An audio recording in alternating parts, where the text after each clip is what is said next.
We have been playing The Legend of Zelda Tears of the Kingdom for several weeks now, but can you believe we first learned about the game almost 4 years ago?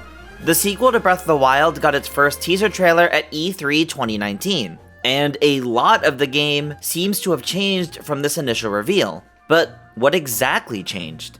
Join us as we go over how this original teaser trailer differs from the final release of the game. This entire teaser trailer is set in the opening moments of the game, when Link and Zelda are venturing beneath Hyrule Castle. The very first shot is pretty similar to when Link and Zelda first encounter where Ganondorf is sealed, but the next shot, with the torch over some murals depicting the Demon King on horseback, doesn't seem to be in the game at all. Or is it? Because, in fact, seeing how these seem to depict a battle, these are likely an earlier version of these stone murals telling the story of the Imprisoning War. There are a few scenes in this trailer depicting Link and Zelda traveling through the underground, accompanied by a large animal with horns. They travel by some large ruins, stop for water, and struggle to get across a large bridge. The thing is, none of this happens in the opening sequence to Tears of the Kingdom, so perhaps this original journey was intended to be much longer than it ended up being in the final game. This creature, however, does seem to be in the game, although in a different capacity. It bears a resemblance to the Dondons, newly discovered creatures that Zelda was studying. The horns are pretty similar, as well as these markings on the head near the horns. The shot of Link and Zelda first finding the sealed Ganondorf gives a great look at some differences. For one, in the final game, they're further away, so you can't really make out Ganondorf's body, just the hand keeping him sealed and the gloom pouring out. Zelda is the one holding the torch instead of Link, and speaking of Link, throughout this original teaser, we see him wearing this Hylian hood, with the hood down, and it's even used in the key art for the game. But in this opening sequence, he's not wearing one. I wonder why that was changed. Another shot that didn't seem to make it into the final game is this one of the rat succumbing to the gloom. In hindsight, it does a great job setting up the threat of the gloom, but it's not one we get to see in the game. This shot of Zelda looking at something with the torch reminds me of when she first finds the stone murals depicting the Imprisoning War. Perhaps it's from an earlier version of this scene, where rather than excitedly checking each one, she's instead more reserved. One area to focus in on is this hand keeping the seal on Ganondorf, as it's been heavily redesigned since this teaser. The brace around it is a lot less bulky now, with the glowing symbols on it much more prominent. There are also rings on the fingers now, as well as the gemstone on the middle of the hand. The positioning itself seems to be different too. While back in the teaser, the thumb was much further down, we can see in the final game that the way the hand is gripping Ganondorf is indeed different. One of the most fascinating clips from this teaser for so many years was this shot of Link holding out his arm, with green energy flowing into it, as it seems to undergo a transformation.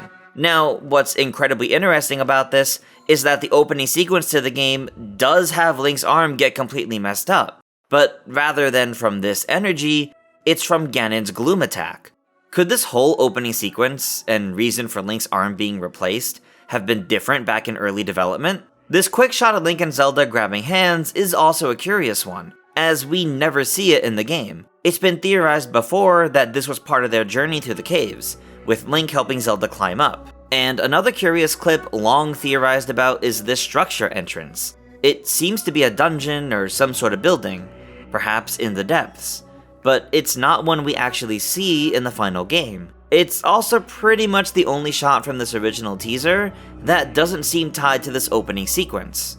Another big change from this original teaser though is when Zelda falls. In the teaser, we see Link holding the torch, Master Sword still sheathed on his back, and the ground underneath Zelda gives out, and of course the camera perspective is set behind them.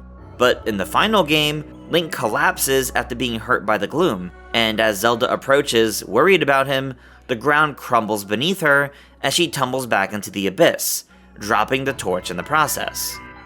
Additionally, these two shots of Zelda are also missing in the final game, watching from a distance as Ganondorf's body begins to move, as well as her turning in horror here.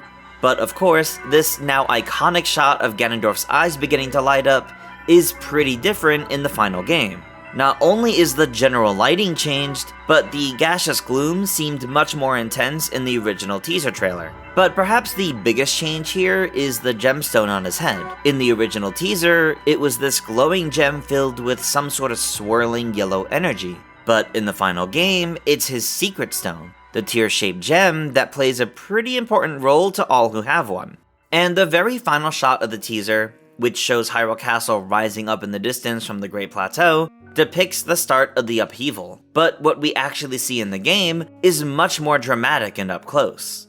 So the main questions then are just how different was this early version of Tears of the Kingdom from 4 years ago? And how much of the cinematic was made just for a trailer teasing the game? Well, the fact that the Secret Stones don't seem to have a presence, the context for Link's new arm being completely different, and the journey through these caves seeming much more involved and cinematic originally, I'm willing to bet that whether it was all made for the teaser trailer or not, the early plans for this game at this point in time were fairly different than what we got in the end.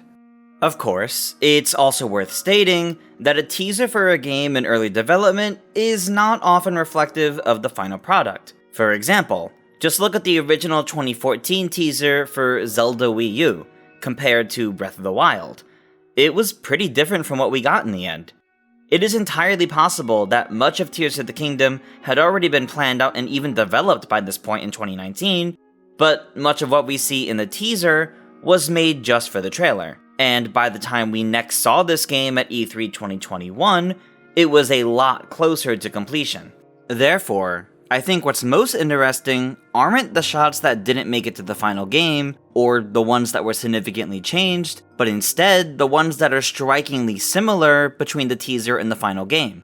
The shot of Link and Zelda looking out at Ganondorf, the hand keeping Ganondorf sealed, Zelda falling, and Ganondorf awakening, and the start of the upheaval. Because even if the details behind it all ended up changing, it means the general idea of this encounter and this sequence of events at the beginning of the game was there from the very beginning.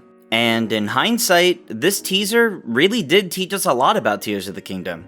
The return of the Demon King Ganondorf, Zelda disappearing, exploring through caves and the underground depths, and though it wasn't until the next trailer that we really learned about the Sky Islands, the rising Hyrule Castle already had everyone speculating about it.